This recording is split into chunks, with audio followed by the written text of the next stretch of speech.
very special session organized by Principal Mutual Fund.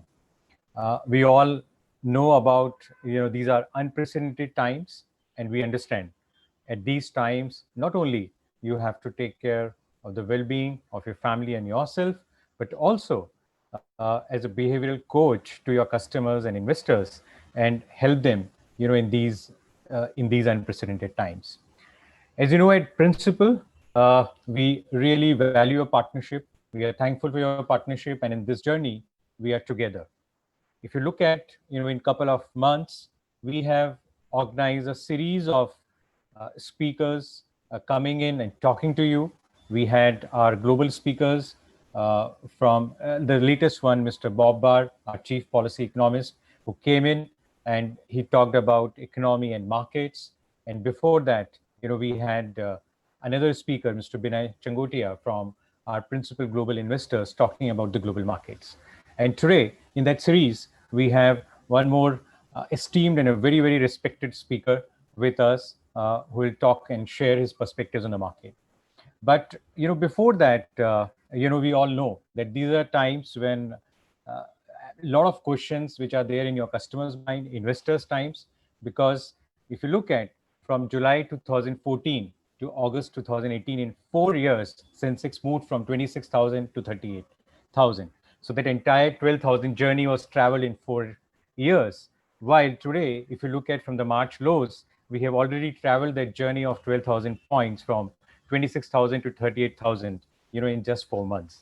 So there are times, decades where nothing happens, and there are weeks when decade happen. We are in such unprecedented times and exciting times. So, and we are very excited as far as the September month is concerned.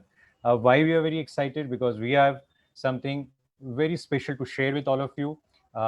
And to do that, I'd like to take this opportunity to invite our Managing Director, Mr. Bharat Ravuri, to share what is that, very, very exciting from a principal perspective we are bringing in to all of you as far as the month of September is concerned.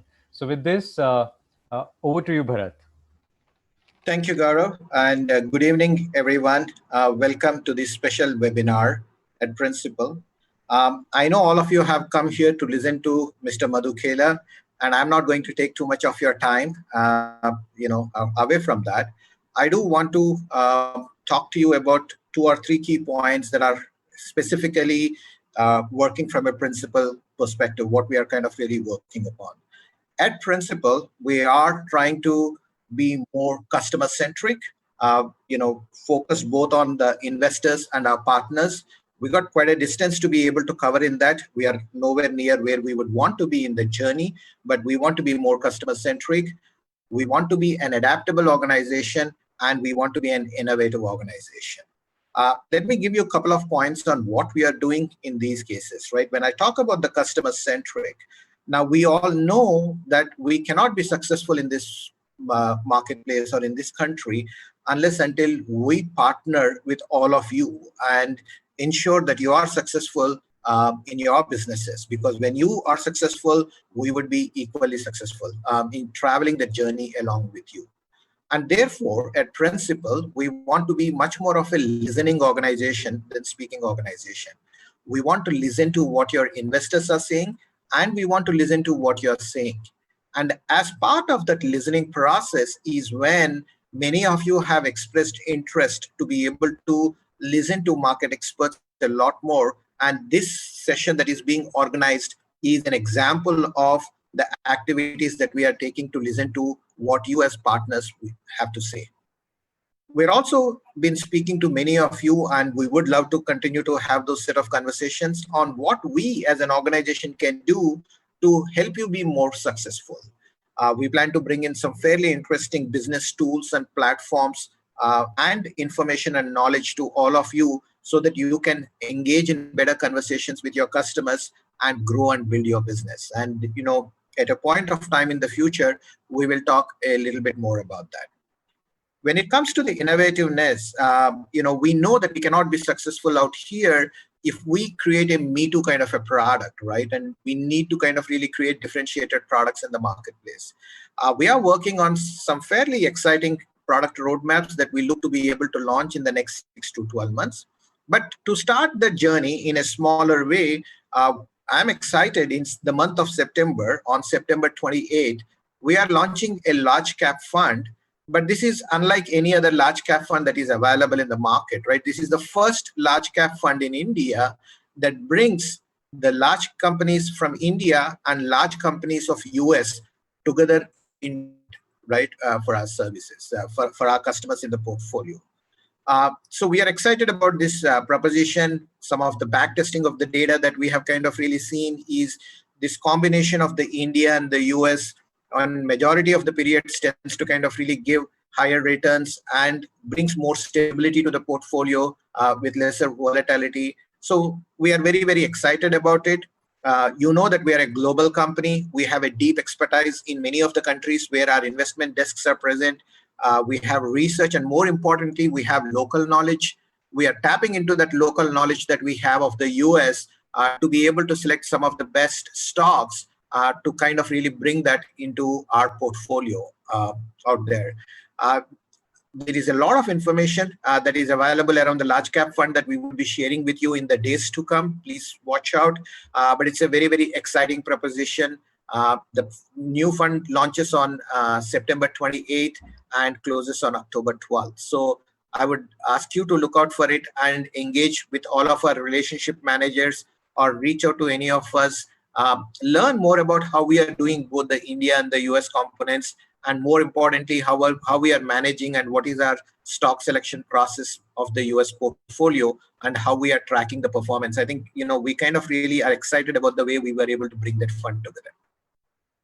With that said, given these market environments, I know you want to kind of listen to the market experts, and on behalf of all of you and on behalf of Principal, at this time, I would like to thank Mr. Madhu Kela for agreeing to come and talk to everyone out here. And I'm eagerly looking forward, as much as you, to listen to his views and his take on the market. I would like to introduce our head of equities, Mr. Ravi Gopalakrishnan, to introduce Mr. Madhu Kela and take the session forward. Thank you very much. Ravi? Great. Today we're going to have a very exciting conversation with one of the best minds in the investment world. I have no doubt in saying that. And it gives me immense pleasure to welcome Madhu. And Madhu needs no introduction, as we all know. He has a long and highly successful career over 3 decades. And he has, served various organizations, the last being the Reliance Group, where he literally built the entire AUM to become the largest AMC in the country. At the same time, his investment style and investment acumen actually provided him a lot of accolades. One being the best equity fund manager direct from the Prime Minister of India. And that says a lot about Madhu. And personally, I have known Madhu for over 25 years now. And in all these years, I'm yet to see someone as sharp as him, who's so committed, driven, and passionate. I would underline the word passionate a couple of times in terms of what he does and the extent to which he does research and finds data about the company, etc., etc. It is unbelievable, and that pretty much proves the kind of track record he has established through his career. So Madhu, welcome. It's indeed an honor and a privilege to welcome you to this particular session. If you can just start. Thank you so much, Ravi. Let me say I must thank you and the entire Principal Group for having me. And actually, from the bottom of my heart, I am really looking forward to this session, because I have such phenomenal memories with my distributor friends of my Reliance days. So in some ways, going back to my past and living those moments again. So I'm really looking forward to it, and thank you so much for having me today. This is a very, very special platform for me when I'm able to reconnect. And I'm sure some of the guys who I've interacted in the past must be there today in the platform. Certainly, Madhu. Yeah. Thanks for those comments. And just as an introduction, while we know that we will do mostly a Q&A kind of thing, because I think that's pretty much how people would probably like it to. But would you like to, give some introduction in terms of the market? What's your sense? Maybe just a couple of minutes after that, maybe we can just jump into some sort of a very interesting discussion. Sure.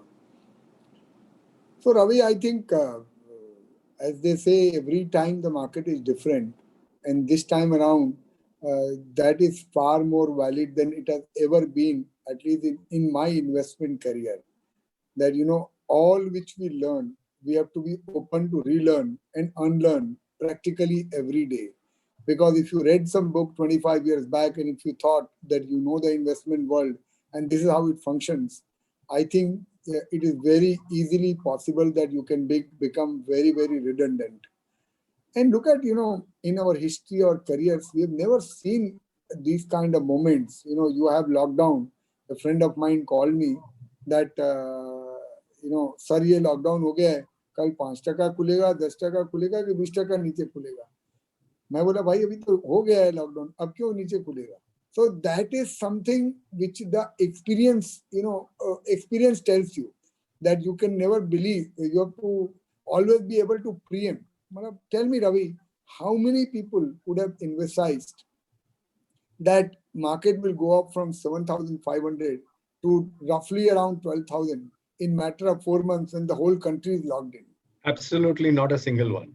So what is it what are the markets telling us? That they are as mysterious, as unpredictable as they've ever been. And the other thing that you look at, this is not only thing to do with India, it's got to do with the whole world. I was just looking at Ravi, this Zoom, which we are using, all of us, practically on a daily basis. It's become very much part of our life. The market cap of this company yesterday went up to $130 billion. Yeah. And it has been a five-bagger between February and now. Yeah. So now we are not talking a multiple of EBITDA. We are talking a multiple of revenue for these kind of companies. These are listed companies, billions of dollar market cap, billions of dollars of revenue.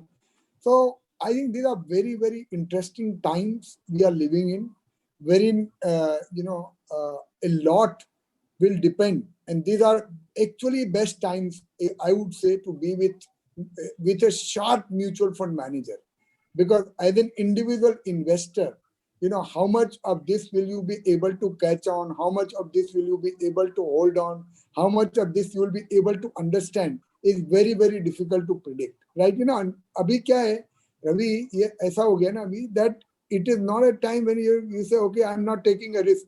If you're not taking proper risk, if you're not identifying properly, one or two stocks can make or break your portfolio. Yeah. I completely agree. If you were in US and if you are very bullish in thinking that these 10 top tech companies are very, very expensive and I would not buy these companies, then you have no return to make. Yeah. And all our life, what we have learned is go for value, go for low P multiple, go for high cash flow, go for high ROE. All that is getting unlearned. Yeah. So much so that the wisdom of the biggest guru ever born is being questioned today. Even Warren Buffett is being questioned. That in the last 5-6 months, even he seemed to have missed the entire rally. Yeah. But because he's Warren Buffett, no one can question him beyond a point. But if it was Ravi Gopalakrishnan who did not participate in this market, and I'm sure whole world will question you. Yeah. So I think we are living in a very interesting time, very, very dynamic time, wherein if you caught it right, there is a fortune to be made. But if you are someone who is rigid and who has a set of mind that this is how the world should be, the world will not be the way you want it to be. World will be the way it wants it to. So we have to be flexible, we have to be dynamic, we have to be attentive, and we have to be very, very passionate about investing in these times. And I'm sure, Ravi, I heard very early in my life, नजर हटी कि दुर्घटना घटी, ये वैसा वाला market है. Either way, if supposing आपने कोई चीज नजर से हट गई, I was not looking at India Mart. We are not suggesting any of these shares to buy. I'm just giving as an example. Now, this is company, if I go to analyze balance sheet and P multiple, I can never buy it. Yeah. I don't even know how many P multiple it is trading at, but the stock is up 4x in last 6 months or 12 months. Sure. So it is happening in India, it is happening worldwide. So I think very, very interesting times for investors. That's all I can say. No, I completely agree with that, Madhu, because I think this COVID thing, I mean, this would have happened probably gradually over a period of time, but COVID has actually shrunk the time frame Exactly. significantly. Yeah, it has accelerated the whole moment. Absolutely, absolutely. So, very interesting opening remarks, Madhu. And so coming to kind of India's, the current situation in India, obviously the pandemic has impacted probably us a lot. Although in terms of data, it probably doesn't look, that bad relative to some of the other countries. But in your view, what is the outcome? Like, is it going to be good for India in the medium to long term, or do you think India will take probably longer to get back into its track in terms of a recovery and all those things? So, however big and optimistic you are, I don't think you can make a case that pandemic is good for anyone. Yeah. So it will definitely benefit the pockets of industry. There's no doubt about it. But country as a whole, we have to pay a lot of price in terms of, if GDP is going to contract by 20% or 15% in this year, someone has to pay the price. Government revenues are stretched beyond imagination. We have lost a lot of social fabric. So many people are dying. There is so much uncertainty. So I don't think pandemic can be termed as good. However, to certain businesses, as we were talking, it has accelerated. And India, the global attention is certainly there on India, specifically given the pandemic and given the geopolitical situation and given people's dependence on China. This has opened a new, this will certainly open a new wave of opportunity for a lot of companies, for a lot of industries, and for a lot of entrepreneurs. The second thing, Ravi, it has done is that, it has separated men from boys. Yes. So it is very, very clear that a lot of people who are already lurking, this was like a final thought in the neck. So, this will result into a lot of people going out of business for sure. And to that extent, it will definitely benefit the larger companies. So you can make a case that it is beneficial to a lot of sectors and entrepreneurs, but country as a whole, obviously we have to pay a price for this pandemic. I completely agree with that. And I think it's going to take probably months, if not years to If you are lucky, it will take months. Otherwise, it will take a few years for things to come back to normal. Absolutely, absolutely. And Ravi, let's even at this juncture only we should talk. For some people, life may not be normal ever. But I don't know how long will it take for a business travel to come back to pre-COVID level. Sure, absolutely. Because even if I am convinced that there is no virus out there, it's still, now you and I are talking, we are doing a conference. A lot of these things will shift. Otherwise, this conference would have happened in Chennai, or it would have happened in Delhi, and we would have traveled. Now we have discovered that no, there's no need to travel, and things can happen over Zoom. Absolutely, absolutely. And I think probably we might add to Zoom's market cap along the way. Continue to add. Yesterday we added 30%. No, certainly. I think so. Madhu, coming to kind of markets, I mean, there's the usual disconnect, right? Every time between the mind and what the market does. And there's a perception that there is a serious disconnect between the markets and the economy and the earnings. How can we kind of decipher all of this? Like, how can we make sense out of all of this? Because ultimately, like conventional investment always suggests that, you look at fundamental, you look at earnings, you look at all of that. Yes, future earnings, yes, definitely. But what is happening currently, I mean, the way the markets have recovered, it's like a V-shaped recovery. Perhaps the economy will more like have a extended U-shaped recovery over a period of time. But market's already done a V-shape. So how do we kind of make sense of all this?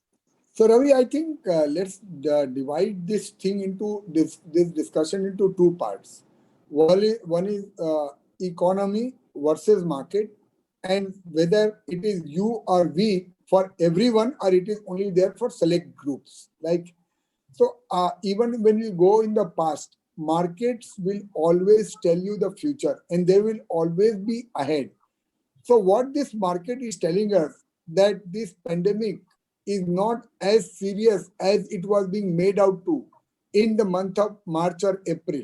Yes, it is not good. A lot of people, lakhs of people have lost their life, but it is not like the whole world will collapse or it is going to last for many years or there will be extended lockdown. See, that was the fear, na?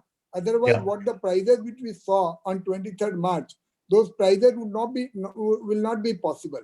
So Sure. maybe the market is telling us that it is only a matter of time, whether it takes 6 months or 12 months, life will come back to normal. Otherwise, I can tell you with my experience that a market cannot recover and sustain the way it has recovered and sustained. Sure. The second thing is that, if you look at the economy in the market, so a lot of companies which are facing the economy or which are dependent on economy, they are still significantly lower than the pre-COVID level. Take, for example, whether you talk of Tata Motor or whether you talk of Indian Hotel or whether even if you talk of Indigo, this or PVR, some of these companies are still significantly lower, while the Nifty has come back to 2-3% lower or 5% lower than what was their pre-COVID level. Yes. So to that extent, there is definitely an impact of the economy. Sure. The other thing, the companies which are gaining, Ravi, let's say, for instance, Reliance Industries has gained. So this is clearly these new age companies grabbing businesses from the old economy. And that is what the market is discounting. Sure. So when we talk of a Zoom or whether we talk of Amazon or we talk of Apple or whether we talk of Reliance, this is what the market is leading up to, that lot of the business which was done in traditional way, wherein lot of the companies were making money doing the business in traditional way, that is likely to shift to digital way. And as you said, that maybe this would have taken 3 or 5 years for things to go so far. But because of COVID, maybe this has got very accelerated and it has happened in 6 months. And what the market may be discounting, that this pace of acceleration will continue. And sometime market will overstretch. So just to say that, just to conclude this point, there is clearly a dealing between the markets and the economy. It is not for everyone. And there are clear winners of this dealing. And this is where the market is basically accelerating much faster than the traditional ones. And to add to all that, Ravi, we have never ever seen this level of liquidity ever in our lifetime. The amount of money which is being printed, $15-20 trillion, including Fed's balance sheet, including India balance sheet. I don't think we have ever seen the liquidity. And you and I know with our experience that finally to paise se bazaar chalta hai. That's right. If liquidity is there, markets will do well. Yeah. No doubt about that, Madhu. Absolutely. Because I was going to ask you that question, that, the disconnect is perhaps because of the liquidity, which is so unprecedented. It is always because of the liquidity. Yes. And it is whether negative or positive, you have 200-300 basis point interest rate increase in the world, and we'll keep crying about our superb fundamentals, and we'll see what happens to the markets. That's right. Absolutely correct. And I think this liquidity perhaps is probably here to stay, which effectively brings me to the next point I was going to ask you is, given all of this, in a best case scenario, I mean, where, if I were to sort of say next 5 years, what sort of, compounding can we kind of expect from here, just on a broader market level, assuming that, the vaccine comes in and over the next 1 year, everyone gets kind of vaccinated and COVID is completely out of the way. So, Ravi, this again, at least I challenge myself as an investor every day. And this is my actually new passion in that sense. That, interesting. Why will I be settled with the old type of return? So let's say someone says that if the fixed deposit is 4%, and if you made 8-10% return in equity, it should be good. It should be good return. If the treasury is at 5-6%, if you made 12% return, it's a very good return. Sure. But I think that when there is so much money moving into in a particular direction, if you catch the portfolio right, and if you get the companies right, your return could significantly be higher than what you are able to produce in a normal index. Correct. And again, this is proven in the last 6 months. I have gone public with my call on pharma. Ravi, on 23rd March, the whole pharma market cap was 5,60,000 crores. As of today, that is over 9 lakh crores. That's correct. Almost double. So there is 3.5 lakh crore rupees which have got added in matter of 6 months. Yeah. So if you had 15% of your portfolio in pharma industries, obviously you will be significantly beat the index if your choice of sector and stocks are right. So what I'm trying to tell you is, because anything which is in fashion or which becomes in fashion because of social media, because of liquidity and because of volatility, everyone wants to own those companies. Yes. Hence, your returns actually could be significantly better if you are in the right spot. That's what I'm trying to say. No doubt about that. So your return range could be anywhere between 10 to 20%. Yeah. That swing could really be there. Yeah. But certainly, I think that'll be quite heartening for people, because equities is for long-term investors, and hence having a long-term perspective always helps, because short-term, as you said, you can be completely out of the park if you do not participate. If you stay away from market and decide that abhi main ye timing pe kharidunga, and then I'll try to time the market. It's going to be very, very difficult for people to participate in the long term. So this used to be my favorite line in my mutual fund days to all my distributor friends, and I'll repeat that. बाजार में कब लेना है और क्या लेना है, this is not very important. Market में the most important thing is कितना लेना है और कितने समय के लिए लेना है और क्या लेना है. Yeah, very well said, Madhu. Absolutely. So I wish anyone would have timed the market. Then we will all be supernormal heroes. Correct. But the markets have proven that when it is 7,500, there is a lockdown. And when the economy is opening up and GDP is contracting at 22% and the market is at 11,500. All-time highs. It's impossible to time the market. And as investors, no one should even try, according to me, with my 30 years of experience. Sure, absolutely. I think that's very well said, Madhu. And I think whatever lines that you've said is extremely relevant, and probably it will remain relevant forever. Yes. So just kind of shifting gears a little bit in terms of what are the opportunities that you see, Madhu, over the next 3 to 5 years? Any themes or any sectors that you believe? I know you touched upon a couple of them, but anything that within the Indian sectors that you can possibly look at, or alternatively, are there any sectors where you see there is serious disruption and one would kind of want to stay away? Any thoughts on that? Yeah, so I see tremendous opportunities, Ravi. There are a lot of sectors and a lot of companies which will do well.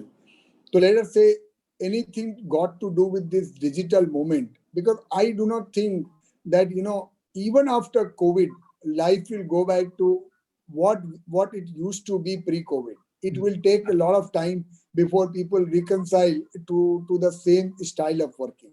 Absolutely. So I think how much acceleration can be there to things which are got to do with digital, it is very, very difficult to comprehend at this point of time. And things which are driven by technology. Right. The other distinct thing which I see, Ravi, is that all these geopolitical realignments which are happening, specifically with regard to China. Right. So right now the administration in US is very, very vocal. So let's say, for instance, if Mr. Trump comes back again, we don't even know what changes will happen in the world because of America's attitude towards China. And that clearly throws tremendous amount of opportunities for India. So let me just give you an example. Like China's exports of API and intermediaries would be around $50 billion. Sure. India's exports is $5 billion. Yeah. So if there is a 10% shift which happens from China to India, there will be 100% growth. Correct. In Indian API sector. Yeah. So, our size in absolute term is so less. Similar could be true for textiles. So this realignment of geopolitical equations and which are the industries which are, and we have seen how the chemical stocks have done. Correct. Specialty chemical stocks have done. And there is not that much shift which has happened from India. Not yet, yes. If you see, not yet, but you see how the sector has done. Yeah. So I think, we have to be very agile. A lot of these opportunities are bottom-up opportunities. I just named a few sectors to name a few. And plus, you have to be very, very clear that the old economy, wherever you are betting, there is just don't get trapped in value. Yeah. ये इतना सस्ता है देख के कभी नहीं लेने का, because वो सस्ता और सस्ता ही होते जाता है.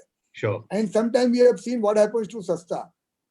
What happened to MTNL, you and I have seen. That's right. कहीं वो 20 रुपए में भी सस्ता लगता था, MTNL 40 में भी सस्ता लगता था, 80 में भी सस्ता लगता था. What happened to post office? We have seen that, something which you and I have grown with in 25 years back, we could have never emphasized that there can be life without post office. Sure. But we have seen what happens to a lot of these large institutions. So any company or any business, if you are buying into, you have to test it that will it get disrupted completely? Can this businessman or can this business really completely go out of sync? Yeah. So those are things which I will completely avoid. Right. So just kind of leading from that argument, obviously, all the exciting part of the market, the valuations are always going to be high. That's what the message that you're going to give, because I think the market is saying that this is the visibility of earnings that I see, and this is the longevity of that earnings that I see. That's why I'm willing to pay that premium today. That's right. Right? Because the market is kind of justifying that. While traditionally, people can argue that something is high and something is low, and as you said, you get into a value trap and you go nowhere. Sure. Because the market has changed along the way. But do you think, the market has actually, even before COVID, there was a distinct polarization because only a few select stocks were performing, if you look at the entire index or whatever. Do you think that trend will probably accelerate going forward, that, it will be limited to a few stocks and perhaps a few sectors as we go forward? It is accelerating, Ravi, whether we like it or not. Yes. There are two clear trends. That where is the overall sector-wise movement which is going to, where is the market going vis-a-vis the overall sector-wise movement. And one thing which is very clear in my mind, the big guys will continue to become bigger because their cost of capital is going down. Yeah. Their ability to raise both debt and equity is going up. Third, their whole dominance in the entire ecosystem. See, frankly, when we talk about the leading industrial groups, we know that they are going from one place to other place to third place to fourth place because of their ability to raise equity and debt and their ability to understand and manage this entire environment. So I think bigger companies will continue to become bigger.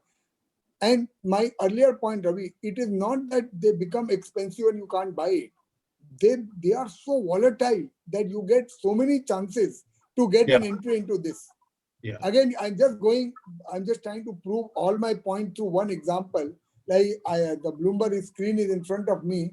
15 days back, Zoom price was $230. Yesterday, it was $460. So in a journey from $60 to $460, it has given you many opportunities to buy if you wanted to buy. Yeah. But the question is, are you tracking these kind of companies? Are you still tracking those typical steel companies or typical old economy companies? Sure. Sure. That is a moot point. Right. So basically, one has to be very, very clear, and that's why stock selection becomes absolutely the name of the game. That is why I said that today the markets are far more dynamic, more challenging than they have ever been. Correct. And that's why even for investors, it is extremely important that the bottom up stock selection, because India has always been a bottom up place. That's right. Absolutely. But that case only gets stronger with this kind of polarization, and as you rightly said, you be with the right people who are able to identify some of these kind of trends, Absolutely. and which will reflect in the performance. Otherwise, the performance differential can be humongous. It is big, and if you go even in the mutual fund industry itself, if you go and see the performance of top 20 mutual funds, I don't track it very closely, but someone was highlighting it that already is visible in a 1 year, 3 year, 5 year time frame. It is already visible. Yeah. No doubt about that. I think it's a very valid point. Now, from many of our investors, sometimes are still thinking that uh, in an ideal portfolio construct, how should one be positioned? Like, people feel that large caps, should they be part of the portfolio, or should people buy mid and small cap? Um, to create that alpha. Of course, a lot of it depends on their risk return profile and all of that. But certainly, I think you've been talking about certainly large caps gaining higher market share over a period of time, and obviously there's going to be a lot of disruption. It's going to be pretty selective. Of course, not all large caps will participate. The metals and all those things you kind of talked about, but certainly. How should an ideal portfolio be? If I were to give you, say, 100 rupees, how would you put, between large, mid, and small? Or you just say, what would be your kind of response? So, Ravi, as a personal investor, the way I think is that I am not cap biased. All the large companies of today were small companies at some point of time, Sure. because no company would have become. So typically what we look at is to buy a real small or a mid-sized company which has the potential to actually become large cap. That is where you make absolute big amount of money, because you benefit from PE multiple re-rating as well as the growth of the company. So there is a double whammy which works for you basically. So that is the most idealistic world. Right. But what we have learned, Ravi, in the past, in the last 20, 25, 30 years of being in the market, it's actually a myth that you can only make money in small companies or mid-sized companies or large companies. If you see, TCS has been a multi-bagger in the last 10 years. 10 years, absolutely. It is one of the largest companies. Yeah. Like, Reliance has been a multi-bagger. In 2 years, Reliance has gone 3 times or 4 times from the bottom, if I may look at it. So I am saying, that cap biased should not be there in investors' mind. That should be left to actually the portfolio manager. Sure. Because if I'm investing into a mutual fund, let's say if I choose a multi-cap or a large cap, so there are opportunities to make money in large cap also. There are opportunities to make money in mid cap also. There are opportunities to make money in small cap also. When I say that the business is gaining more traction for larger companies, I'm not saying that there is no business for mid cap and small cap companies. Yeah. There is a lot of business, and a lot of these companies are also working with the large cap companies, and they are growing as their vendors, as their suppliers, as someone who is depending Auto is a classic example, right? Where that entire ecosystem is doing exceedingly well. Exactly. So then, when we are talking of this digital economy, there are so many companies which will be benefiting because a lot of these companies are going the digital way. So many technology companies would be benefiting. Yeah. So, I will leave that to the wealth manager friends of mine and the distributor friends of mine to advise allocation in between large cap, small cap, and mid cap. But all I'm saying is, please do not have a bias. As long as you can actually find a fantastic portfolio manager, he will make money for you. in whatever cap he invests in. Yeah, irrespective of large, mid, or small, I guess. Exactly. That's the bottom line. But of course, needless to mention, large caps offer you lesser return with lesser risk, and small cap will offer you typically higher returns with higher risk. Absolutely. That goes without saying. Absolutely. Yeah. And generally when we look at, portfolio construction and all of that, how much, how relevant is it to kind of how will you kind of manage your risk? I know as an individual, it probably differs a lot. As a PMS or something like that, it differs a lot. But when it comes to, since you've been a very old hand in the mutual fund area, when people talk about risk management and all of that, how important that is. Like, for example, when you kind of construct a portfolio, because I'll tell you why I'm asking you that question. Because from an investor standpoint, typically what happens is, when large caps are performing, the entire portfolio, and people generally realize this only towards the end, they will load up everything. Similarly, when mid and small cap goes up, towards the last end is when the investors would come in, right? I mean, that's a typical I hear you. So reaction. And that is actually the worst thing to do, because if a portfolio has done exceedingly well, and some, let's say a particular mutual fund scheme has performed very well, it has given you 20-30% outperformance, that is the time, unfortunately, it gets highlighted, and the whole world then wants to go there. And then, the size of the fund will become 2 or 3 times of what it used to be, because everyone thinks that is where the performance is. Yeah, but past performance, yeah. But I think that is not a right way to look at it. It is the right way to look at it, which portfolio actually has a lot of promise. And you have to be able to catch this little early. That when the whole pura juice nikal gaya, uske baad pakad ke usko kya fayda hai? Yeah. So to that extent, one have to be very careful in analyzing the risk of getting into that overhyped, I would say, funds, jahan pe performance has been very, very good in 1 year, 2 year, 5 year time frame, and because it has done exceedingly well for the last 5 years in all time frames, you should not extrapolate that it will do really well for the next 5 years. Yeah, it's again like a trap, because you are again getting into something because of past performance, and you don't know how the dynamics will change in the future. Exactly. So every portfolio needs to be analyzed. The companies and all that needs to be the underlying holding, the theme that the portfolio manager is investing. I think those becomes more important when it comes to a fund selection. Exactly. I think that's what you're trying. Exactly. Great. And Madhu, now we know that. And I want to add one thing, Ravi. Yeah, please. Here, Anna, when you want to select, see, again, very early I learned the stock market is one place wherein people who have got a lot of money, they always look for people with experience. And it is my experience that people with money get the experience, and people with experience get the money. Yeah. So when you are really choosing a portfolio manager, experience and the flexibility, according to me, is one of the most important criteria. That has this portfolio manager, does he have variety of experiences, or is he going to make experience out of your money?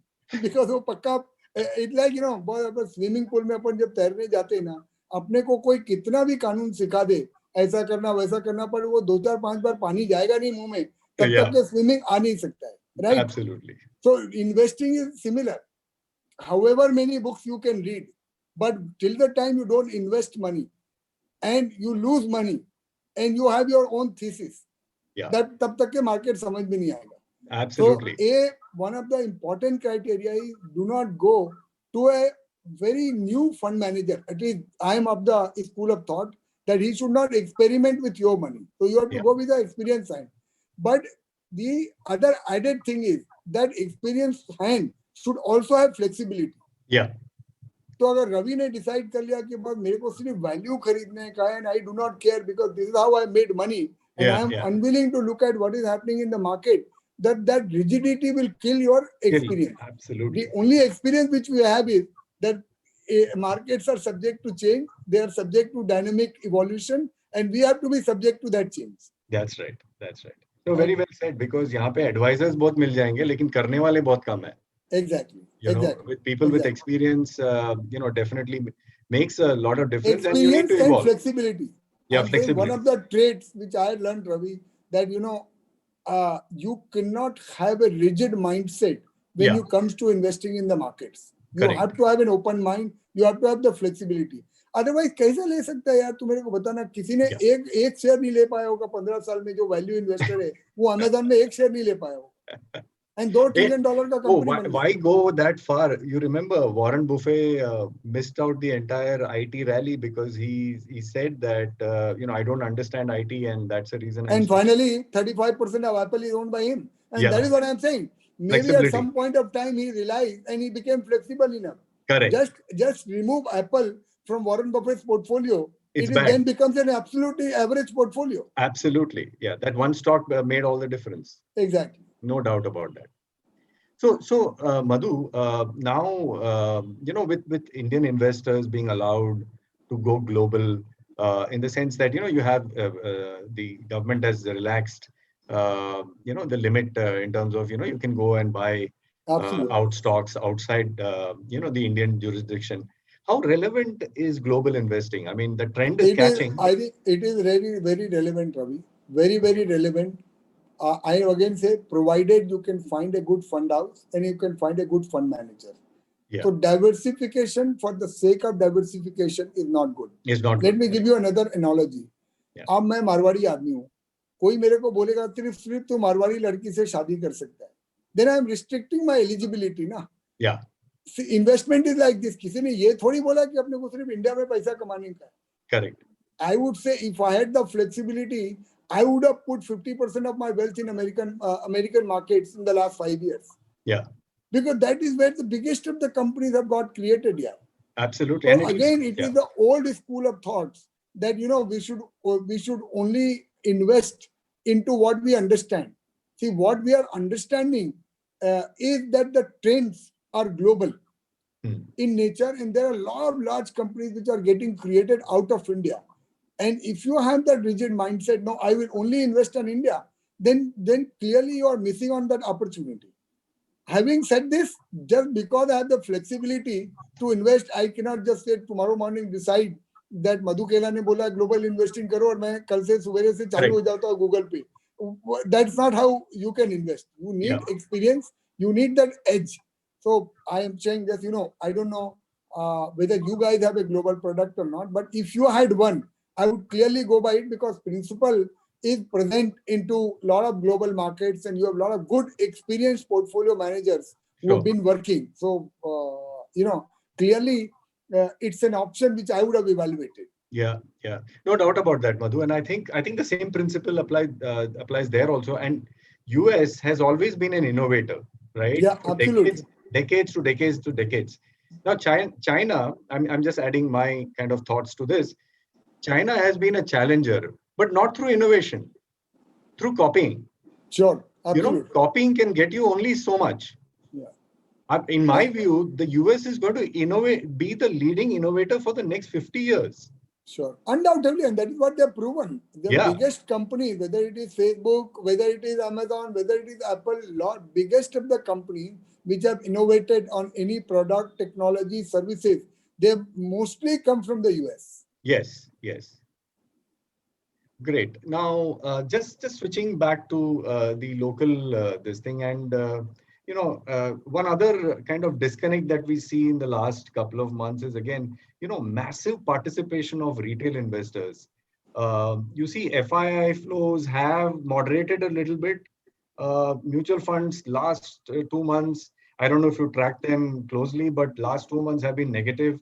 But you know, the retail participation has really caught on. You know, and all this has happened in the last you know, 3 to 4 months. You know, once again, you know, I find a little bit of disconnect. So, you know, what are your thoughts? I mean, if you've been tracking some of these. I would say these are still early days.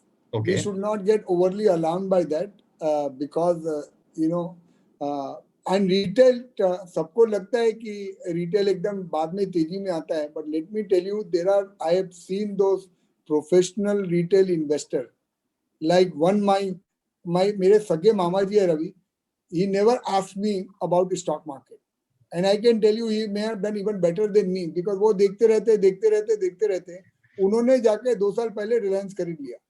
So there are a lot of these professional retail investors who are buying 2,000, 5,000 shares and who understand what the value which lies in the company. And there will be at least 10, 20,000 of them in India who have been watching market, who have been seeing market. So again, it is an old theory that when the retail comes, it is time to peak out. We don't know what is a peak out. You know, when even when the last time it happened in 91, 92, when absolute retail comes, na, when a pan wala is giving you a tip and when a taxi wala is giving you a tip, at least since pan and taxis are closed right now, so we have no way to judge whether they are giving you a tip right now. But I don't see that level of euphoria yet in the market. Having said that, you know, with this kind of a frenzy, people sitting at home, and this is the only business which has not got impacted by lockdown, which is your trading and investment. So there is certain euphoria which is there in low quality stocks, and that is where one has to be very, very careful. There you can clearly see participation of retail. Even the closed companies are starting to trade at 5 rupees and 10 rupees and 20 rupees, and huge volume is happening. But barring that, I don't see that euphoria or bubble because of retail participation yet in the overall markets. Sure. No, I think you're absolutely right, and as you said that you need to have a lot of patience. You gave an example of your uncle. He bought Reliance without even thinking, in the sense that नहीं, उसको कुछ नहीं पता है, उसको ना PE पता है ना EPS पता है, उसको सिर्फ इतना पता है कि ये कंपनी में पैसा डूबेगा नहीं और ये लोग के आजू बाजू है, these people will work hard and they will reward me. Correct. And he would have built a portfolio of few crore rupees just based on this rustic गांव का intelligence, I can tell you. Yeah. And the most important underlying theme there is he's got a lot of patient money out there. Exactly. यहाँ पे उसको किसी को जवाब नहीं देना पड़ता है. और उसका खुद का पैसा है. खुद का पैसा है, right? It's not a borrowed money. Patient money है पर borrowed नहीं है, खुद का पैसा है. Correct. So Madhu, just some interesting things. I mean, you spent 3 decades in the market, and in your assessment, for the benefit of all our participants, all of us, what are the 3 big lessons that you would want to share? For people to become a successful investor, right? I mean, what's been your kind of learning in these last 3 decades? So honestly, Ravi, coming from heart, I can give you 30 of them. Okay. So first of all, let me admit that if you ask me, Madhu, you have been around for 30 years and you are very kind to give a very generous introduction of mine. If you ask me, Madhu, out of 100% of the market, how much do you know? I will put that percentage below 20 even today. Yeah. So that, first of all, you have to have the humility to understand and get this in your head. Yeah. That ये school है और ये कभी नहीं खत्म होने वाला school है. The moment you realize that आपको सब कुछ आगे है ना, that is the end of it.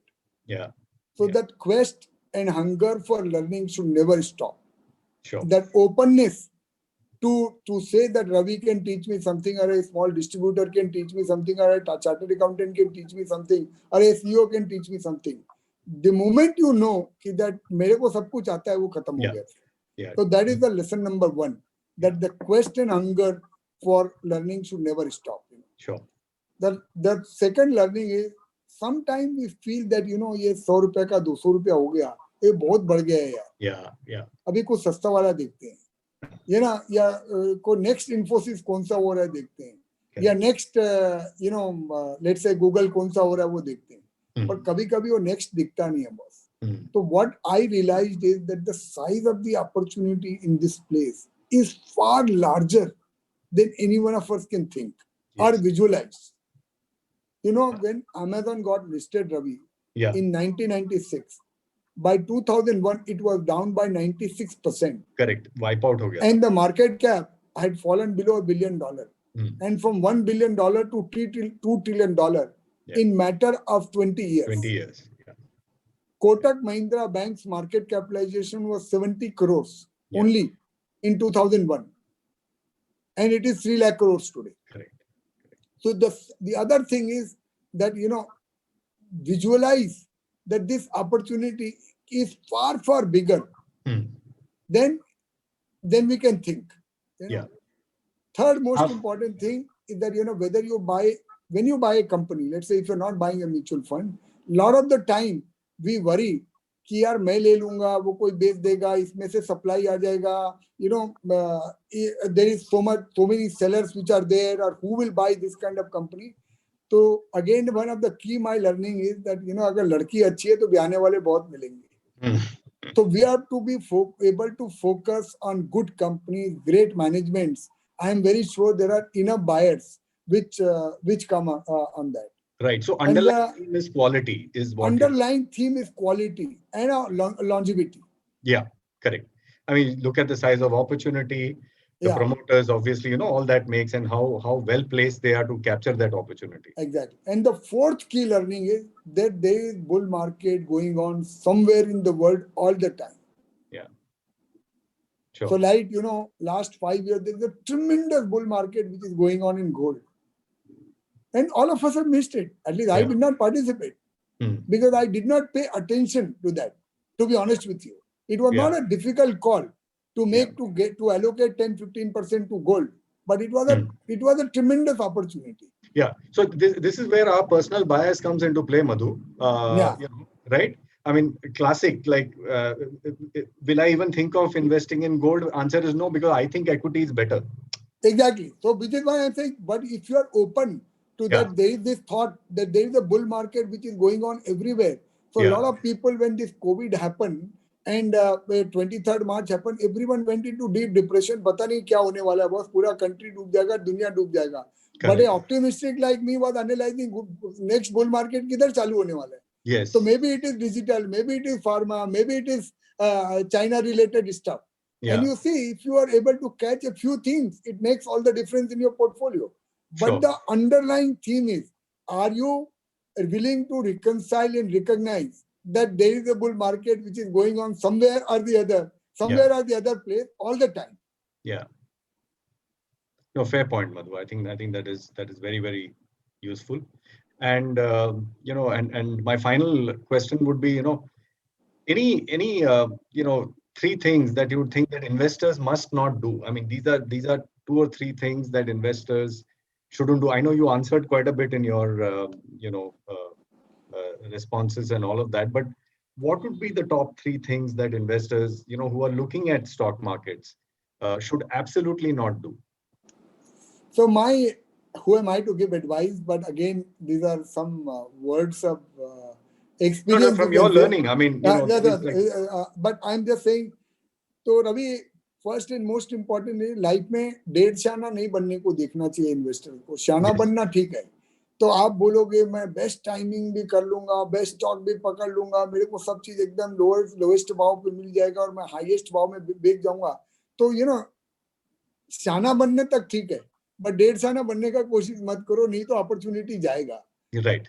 And we have seen so many intelligent investors falling apart because they thought that they can perfect everything and they can have real perfection in their life. So that is the other thing which we said, that whenever you are able to spot a great opportunity, whether it is a great fund manager or great investment product or a great company, at that time फिर चिंदी चोरी मत करो.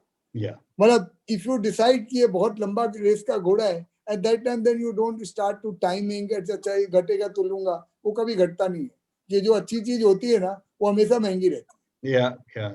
No, you are absolutely right. I mean, good things always trade at a premium. So Ravi, just to close, we made 110 times return for our investors between 2003 when I joined and 2017 when I left, in matter of 15 years. In 2 of our fund, the returns were 90-100 times, and one of the fund return was 110 times. Hmm, You know, hmm.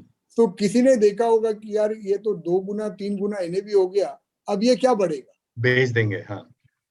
या बेच देते हैं. तो आप Hmm. सोचो कितना बड़ा opportunity उसका मिस हुआ होगा. Correct, correct. No doubt about that. No doubt Right. about that. No, fantastic, Madhu. I think I'm sure I've at least got a lot of good understanding and a lot of sense in terms of your way of thinking. It was an opportunity for me to get into your brain and your thought process, etc. I think A it lot was of a clarity. fantastic interaction, and as I said, we can keep talking about the market for hours. For hours, exactly. Yeah. But So maybe what I can do, Madhu, is for the next 5 minutes or so, see if there are any questions, from yeah, our please, from absolutely. our audience. If there is any specific questions that people might want to ask you, just to kind of get more clarity on the things that you just said. Please, absolutely. Yeah. Can we open the floor for questions, please?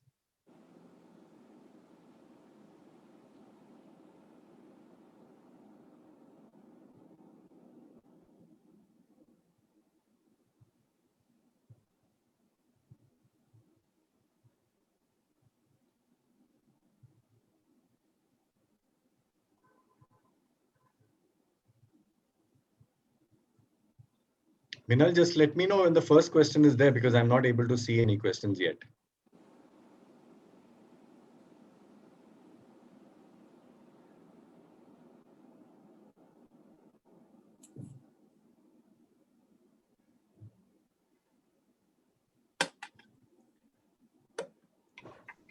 Great. If there are no questions, then we've done a great job. I was going to say that. Ravi, you might want to announce that people can type in their questions. Oh, okay. Yeah, Okay. yeah. Yeah. People can type their questions, please, so that we can take some of those questions.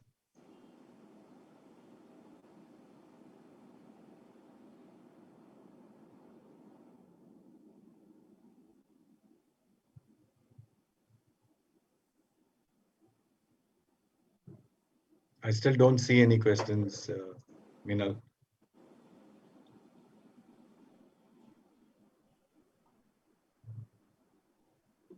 Maybe you ask a couple of questions, Ravi, and Meenal can check that. Okay. No, I've exhausted all my questions, Bharat. I think we'll wait for a minute or so. We'll wait for a minute. Ravi sir, just refresh your page. Okay. Just one sec.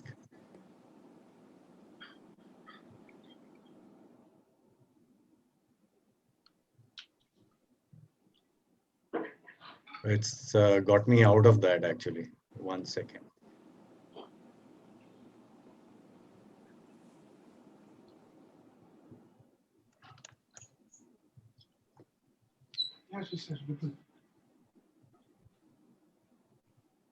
बोल दिया उनको बोल दिया call पे बोल दिया.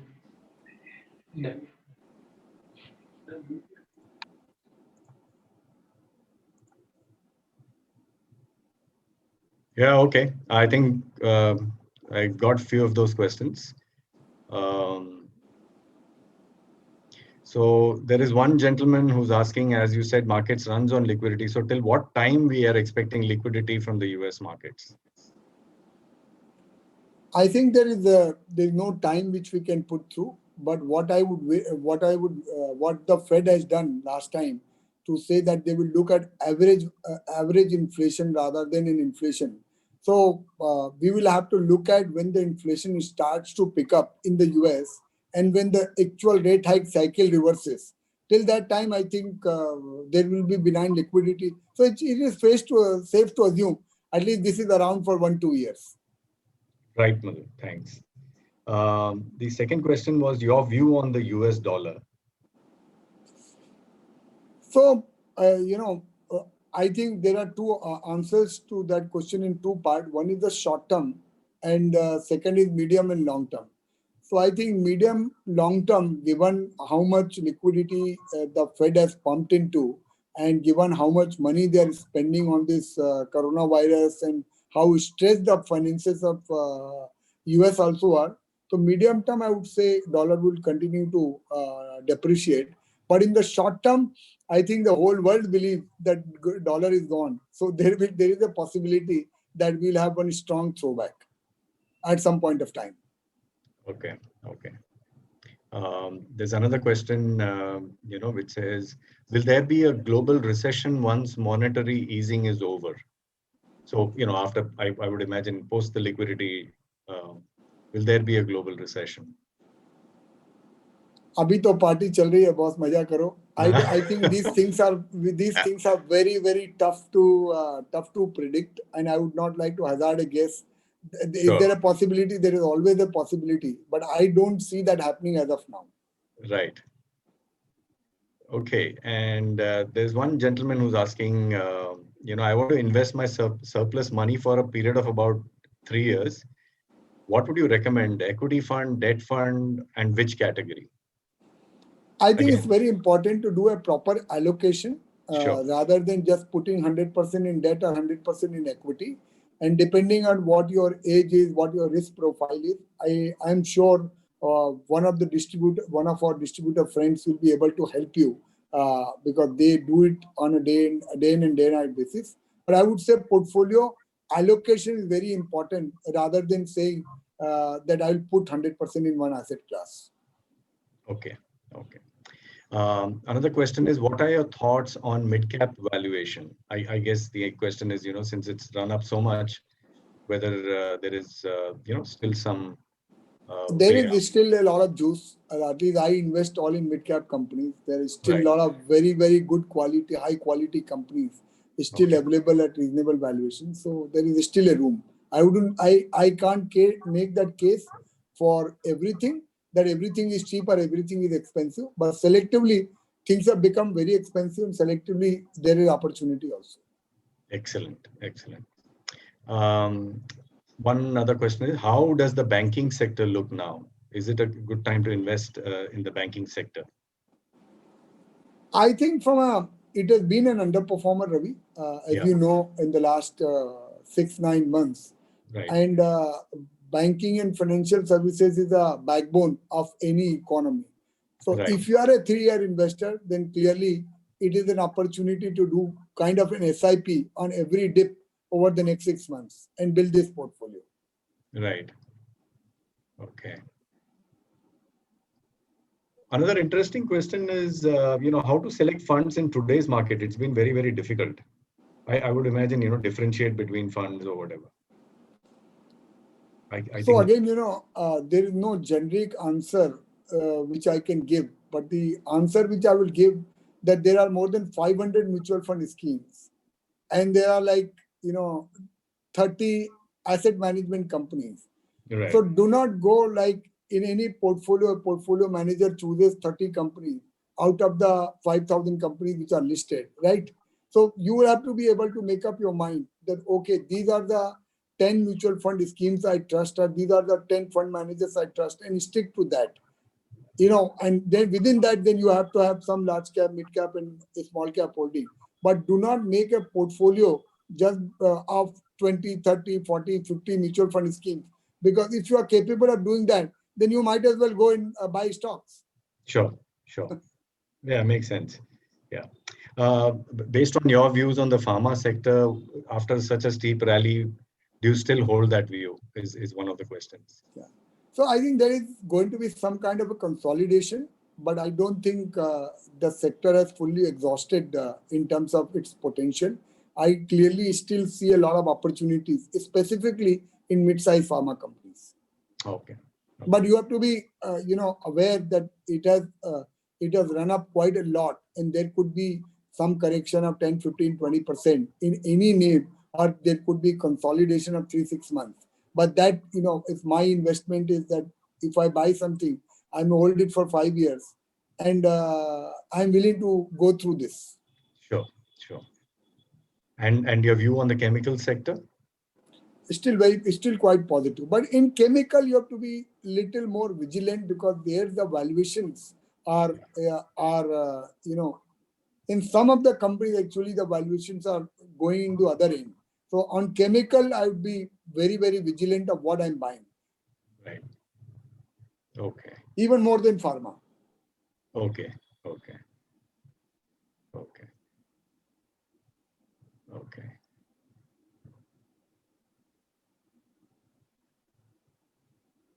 So someone is asking about gold, whether gold is still a good asset class to kind of invest. Yeah. So I'm not an expert on gold, but in my asset allocation, it will definitely be part of it. Because I don't know, what is going to happen to global economy, what is going to happen to US dollars, and implication on a macro basis. So some amount of allocation in gold will continue to be there in my portfolio. Right. Right. Okay. Somebody is asking, rather than chasing return through mid cap, small cap, or multi cap, isn't it better to follow asset allocation based on one's risk appetite and time frame? Absolutely. Yeah, I guess 100%. the answer is right there. 100%. That's what we discussed for last 1 hour. Correct. Correct.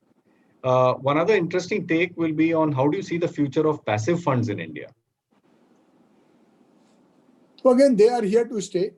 And I would say in a longer run, actually index funds have done quite well. So for an investor who is not looking to take a lot of risk, again, it should be part of the asset allocation. And I think some of the passive funds will do well. Like you're saying, Ravi, in the US also, a lot of these ETFs have actually done really well. Correct. That you could put $100 in an ETF and you could buy Apple, Amazon, Google, everything. That's right. So a lot of these products will come in India also. So it is very, it's not a right thing to say that just only active funds will do well. Some of the times these passive strategies also work very, very well. Sure, absolutely. No, I completely agree with that. I think a lot of the questions are pretty much answered, and we have had repetition. Yeah, a lot of them exhaustive. Yeah. No, fantastic, Madhu. It was really great, to have you. It was a wonderful session. I mean, the insights and everything. And, thanks for being absolutely frank and open about your thoughts. You've always been like that. So there's nothing new in that. Thank you so much, Ravi. And I must say that your standard disclaimer that all we discussed was only for educational purpose. And Yes. It is not an advice to go and buy particular sector or a company. So that disclaimer should always be there. No, I think that's very, very important because I mean, this is a very free flowing kind of an interview. There is no recommendation of any sort. I think you should consult your investment advisor Exactly. for your any investment solution. Exactly. Again, thank you so much, Ravi, for enabling me to interact, even though not physically, with the people. Oh, that would have been lovely. Spend a lot of my life. You owe it to me. Whenever you do a physical gathering, I would love to be part of it. Absolutely, Madhu. Most welcome, and thanks for taking the time out. Thank you so much. Really appreciate it. Had a wonderful session. Thanks so much. All the best. All the best. Thank you so much. Thank you, everyone. Over to Gaurav. Thank you, Ravi, and thank you very much, Mr. Madhu Kela, for all this candid conversation and market insights. I'm sure all our partners would have benefited with your insights into the market, and as I think a lot of learnings from this session. And as you rightly said, the party continues, okay, with this massive liquidity which is there, and we all have to not only unlearn but relearn, in the market. So with this, I like to thank all our partners as well for joining this exclusive conversation, exclusive session with Mr. Madhu Kela and Mr. Ravi Gopal Krishnan. I hope you have liked this session. It has been helpful to you. And as I said at the beginning, the September is going to be exciting. So this is just the beginning as far as the September is concerned. We'll come back to you with more details and with more sessions like this. And as Bharat has shared with you, we have an exciting session going to be there on our ongoing large cap fund, which is a differentiated product with international investing option. So thank you very much. And with this, we'll see you soon. Mutual fund investments are subject to market risks. Read all scheme related documents carefully.